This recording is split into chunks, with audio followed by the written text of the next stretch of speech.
Hey, my name's Peter, and hello. Today we're going to be looking at some drawings on a slightly larger scale than what I typically do, and our video is sponsored by Dream Technology.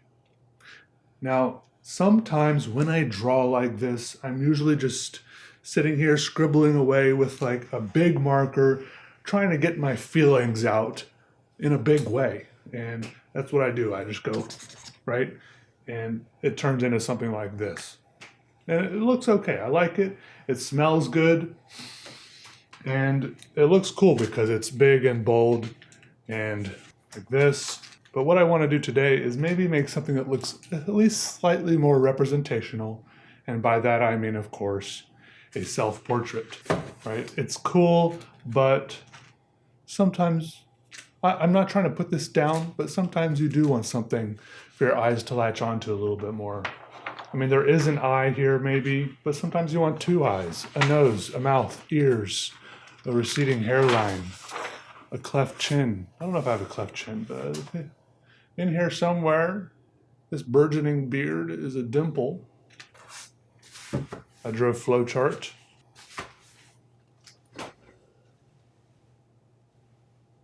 I don't know what this one is. Lump of flesh. This one makes me uncomfortable. This one makes me comfortable. This one makes me hungry. And this one I gave up on in the middle. You can see here, this is when I decided that I needed something a little bit more. So, I missed the paper. From now on, am I writing my name? I don't know if I put all the lines there. Peter is what we're going to draw. I'm not going all the way there. I'm not going to draw my face from reference or anything, but at least I am going to try a little harder in the sense that I'm going to use a pencil to like do a little preliminary sketch. All right, that will help.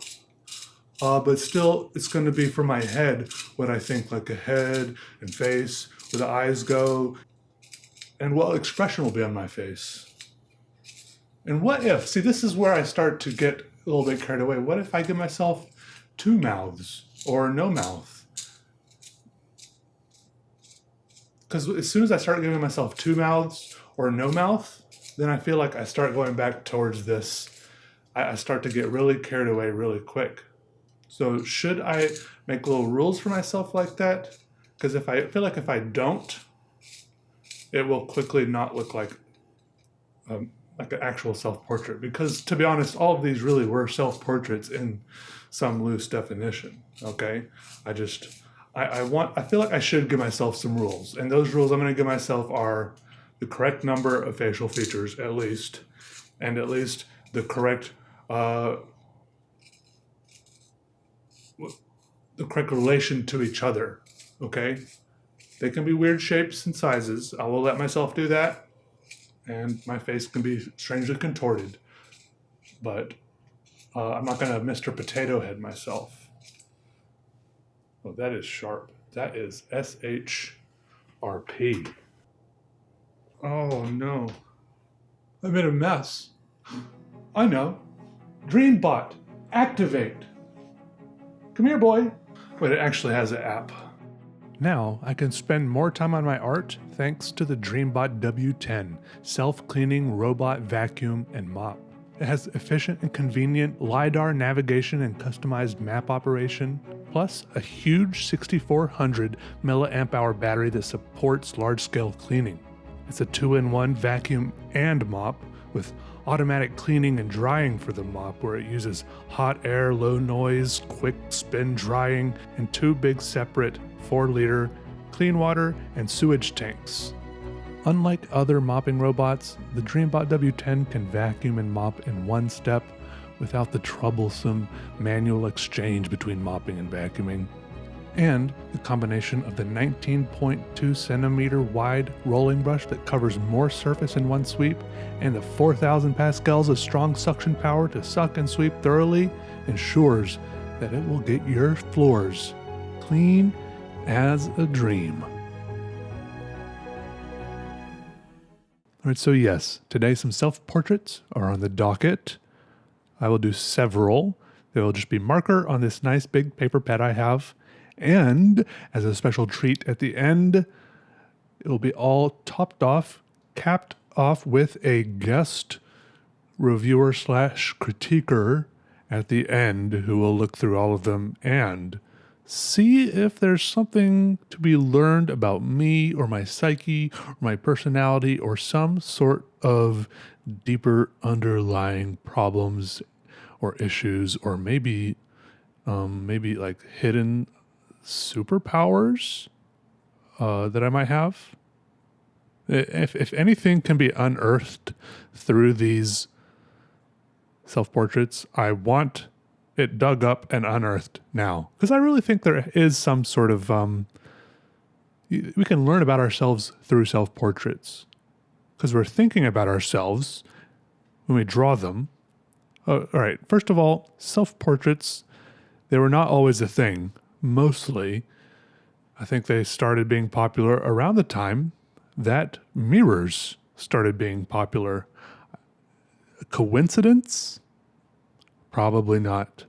Of course, mirrors were a thing for a long time, but for ages and ages, they were just like shiny pieces of metal or a particularly good and very calm pond or something, right? But when it became much more cheap and affordable and widespread, a lot more people started doing self-portraits. And I think artists started doing a lot more self-portraits because they could prove to patrons how good they were at painting without having to pay for a model or something, stuff like that. But apart from all that, there is something kind of satisfyingly introspective about it for me. If you can't tell from the ones I'm drawing here, I'm not looking at a reference of myself. I'm not looking at a picture of myself while I'm drawing these, but my face, just because of the fact that I have a mirror in my bedroom, I have a mirror over my bathroom sink, I have a front-facing camera on my phone. I've looked at lots of pictures of myself. My face is one that I feel pretty familiar with, and I've seen a lot throughout my life. I don't know if it's the one I've seen the most throughout my life. I feel like maybe if I had a significant other, then maybe that one would be the one that I had seen the most throughout my life, because I feel like if you spend a lot of time with someone else, you see their face more than your own. But there isn't really anyone else in my life whose face I see more than my own, which is a little bit depressing. But what I'm saying is the references I'm using for my face are just my memories of my face, mishmashed and mixed up with all the weird issues in my brain, right? So that's when things start coming out.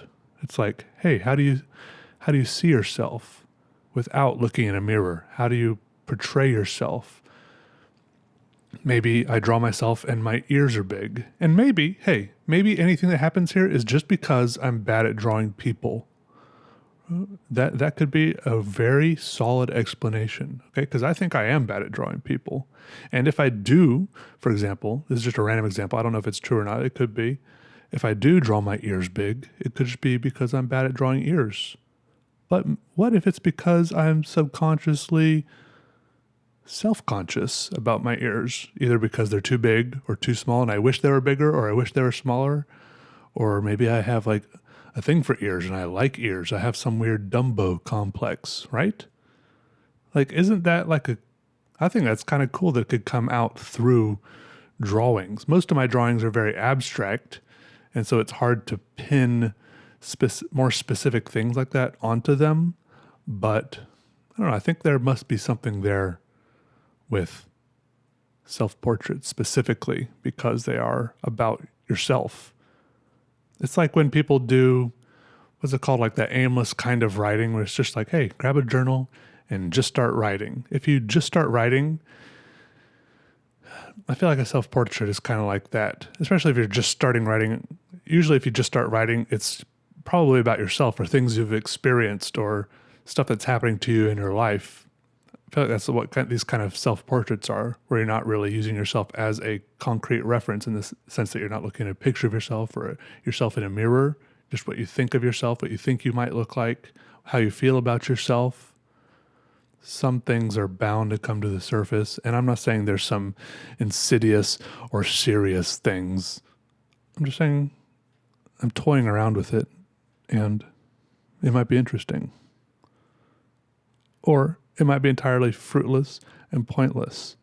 Also, all of these drawings were a little bit different because I did these drawings while watching two movies. First movie, King Richard, featuring Will Smith, and well, it's probably I should remember the names of the girls who played Venus and Serena Williams. It's about them as being raised by their dad to be tennis superstars. That was a pretty good movie.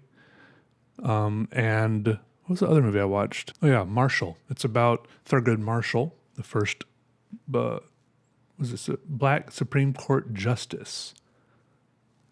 And that was, of course, sadly, much more recent than I expected it to be.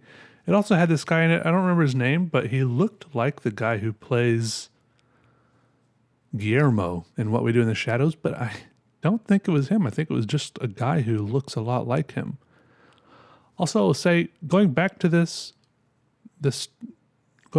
King Richard movie about Venus and Serena Williams, I see a trend there because I compare it with the movies, the documentaries I watched about people like Tiger Woods. And I've mentioned this before, but it seems like some of these very successful, like the top 1% of 1% athletes and stuff like that, a lot of them were like raised almost from infancy to be the best at that sport. Like in the King Richard movie, Richard Williams, it shows how he had a plan for his children, for his two daughters to be tennis superstars. He had a step-by-step plan for them to win Wimbledon before they were even born. The level of obsession was key. It wasn't like, oh, they love tennis, so they played it a lot and got good at it, which I'm sure they did. Look, I'm not trying to discount them. I'm saying there's just so much that goes into this sort of thing. It's incredible. Same thing with, you watch the Tiger Woods movie and you see how Tiger Woods' grandfather or dad or something, I don't remember exactly, was, taking him to the golf course as soon as he learned how to walk, and he was swinging clubs out there. It's just so fascinating to me, so fascinating. And I try not to get depressed because, I tell myself I want to get good at, guitar or something. But here I am at 31 and I feel like I'm 31 years behind. And then I kick myself because, my mom tried to teach me piano when I was a little kid and I fought back and I got grumpy and I said, I don't want to. And now I wish I had, but I just said I didn't want to because she was trying to get me to. And that's the only reason I didn't want to, because she wanted me to. And I didn't even have anything better to do except play with Hot Wheels or something, right? I should have just, I just wish it's tough having hindsight and no foresight, especially as a little kid, knowing what life is like. I mean, I don't even know what life is like now, but I definitely knew less then. I guess that's just part of growing up. Life is weird, and then it's over, even if you were a superstar. So I guess it's not a big deal after all. So good luck, everyone. Here's my self-portraits. It was really fun. These markers, I hadn't used them before. I got them at Jerry's. They're called Edding permanent markers. I have one right here. They smell pretty good. I don't think they're toxic. They don't smell toxic. They smell a little bit sweet, actually. I don't think you could really get anywhere with these. I don't think they really sell toxic markers like that anymore. But they're pretty satisfying to draw with. Edding number 1 were kind of chisel tip, and then some bigger ones I drew with there. I'd recommend them. Pretty good. They didn't dry out or anything. Even when I was sitting there watching the movie and holding the marker with the cap off, it got a little bit dry, but it would start up again right away. So I like them. And they're made of metal, so they're fun to play with. Entirely metal. I used to use Posca pens a lot, but they don't draw good on paper. Posca pens draw good on almost everything else except paper. I mean, they do good on paper, they're just not the best at it. And these ones seem to be a little bit better. All right. See ya.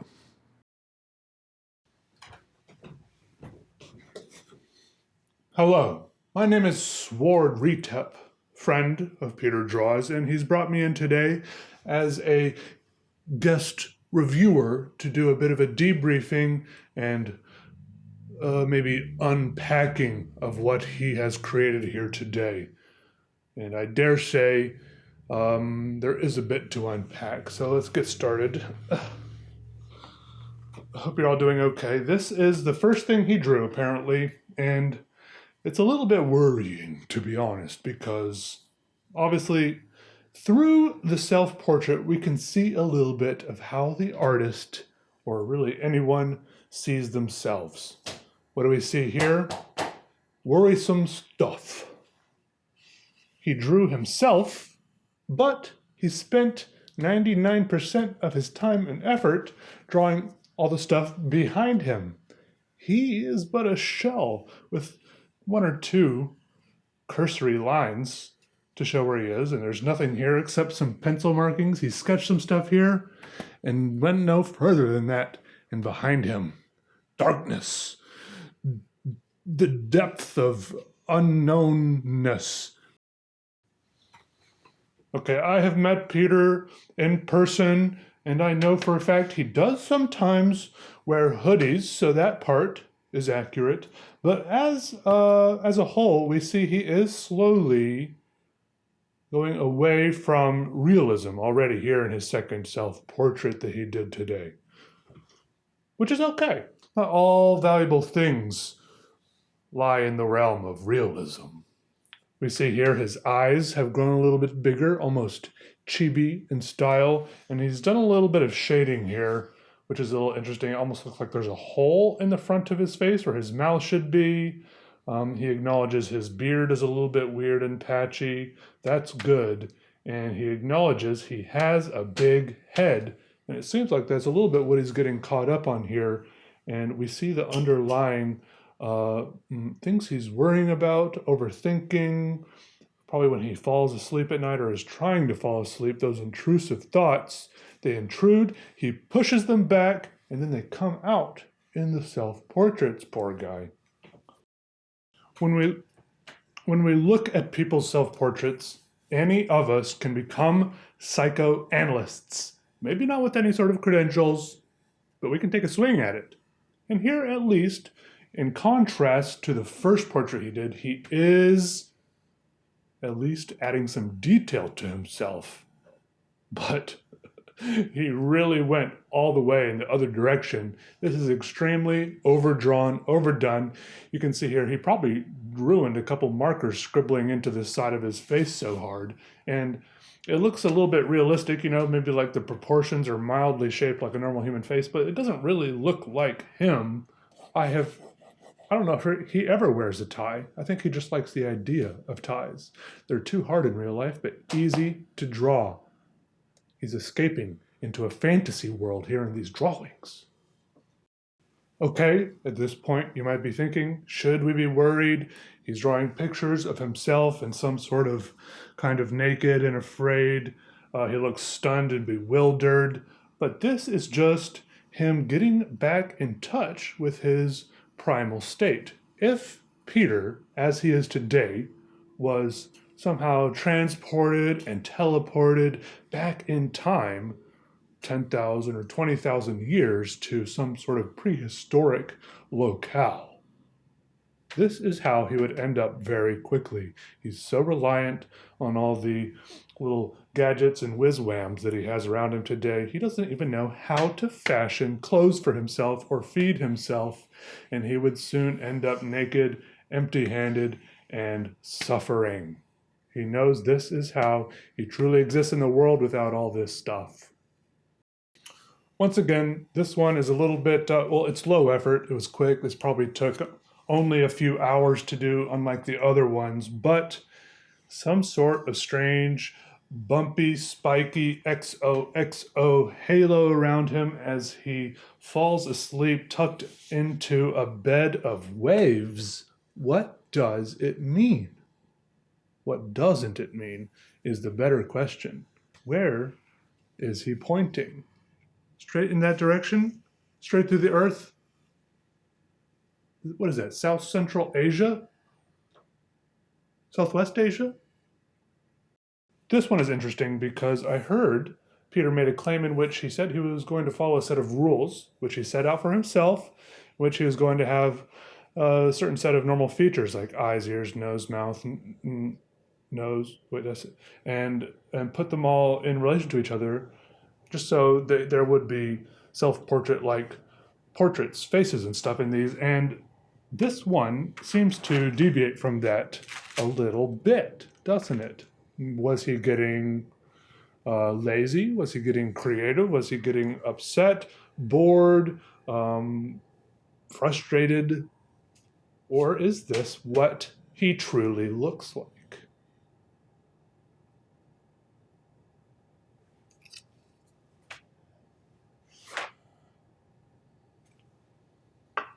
And finally, here we are. This is a very interesting piece. It, of course, is highly detailed, well rendered. There's a lot of cool contrast, and it shows a lot of either pain or frustration in the expression here. It seems like there are almost molten tears pouring out of the eyes, and the curly hair has merged with the flesh of his face. Also, his body has eroded into some ethereal mass of what's-its. I don't know what this means. Personally, I am stumped by this one, not to mention impressed, a little bit terrified, slightly hungry, and I might have to up my rate. I didn't know things were so serious. Anyways, thank you for watching, everyone. If you see Peter, tell him that I said hi. Sword Retep out. Goodbye.